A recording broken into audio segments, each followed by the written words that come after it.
Hello, Daryl Bouchard here, holistic nutritionist, and today we are talking about soy. So, I get asked about soy quite a bit, especially in regards to breast cancer. Is it safe to consume soy? Will it promote breast cancer? And you know what? Back in the 1940s, this video probably would have talked about different results. But there's been a lot of research since then that proves that there is no reason to be afraid of soy. And we're going to go over that today. So where this fear of soy came from was, like I mentioned, the 1940s, where it first started being tested on rodents. Okay, so soy contains these compounds called isoflavones and also can be called phytoestrogens.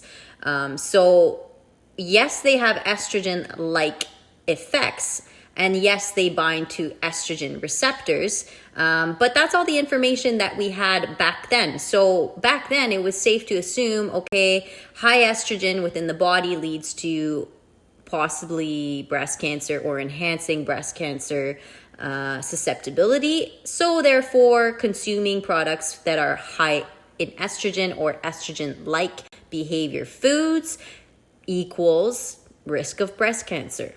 Fast forward to the 2000s and many studies later, and we can now say that estrogen receptors do not act the same in rodents and humans. So in humans, we have two estrogen receptors. We have alpha and we have beta.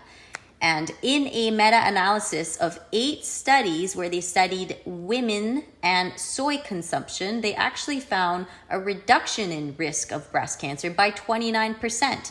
The only reason they studied Asian women is because they predominantly eat soy.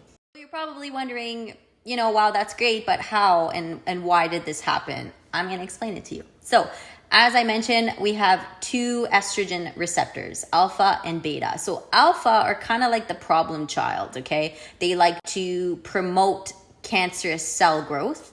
And beta does quite the opposite, actually. It kind of slows everything down and brings everything to homeostasis. So, and it turns out that the isoflavones, so aka soy, that we consume like to link themselves to the beta receptors as opposed to the alpha receptors. That's why they found a decrease in risk of breast cancer, because the soy being consumed is not binding to the cancer promoting estrogen receptor, it's binding to the protective one.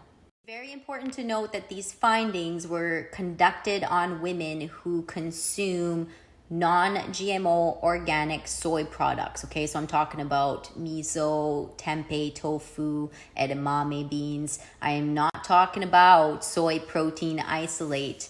Okay, so the issue with these kinds of things is, number one, is they're very, very concentrated. And number two, they go into so much processing in order to become this little powder, right? So you think about the benefits of eating vitamin A in a carrot. It actually reduces the risk of lung cancer, for example. But if you consume too much concentrated pill form vitamin A, it actually increases your risk of lung cancer. The point of this video is not to tell you to eat beans and tofu, but rather just to share some information and kind of remove the fear around soy. I get asked this question a lot with women that I coach. And of course, if your doctor tells you for a specific reason not to eat soy, or you are allergic, then don't eat soy.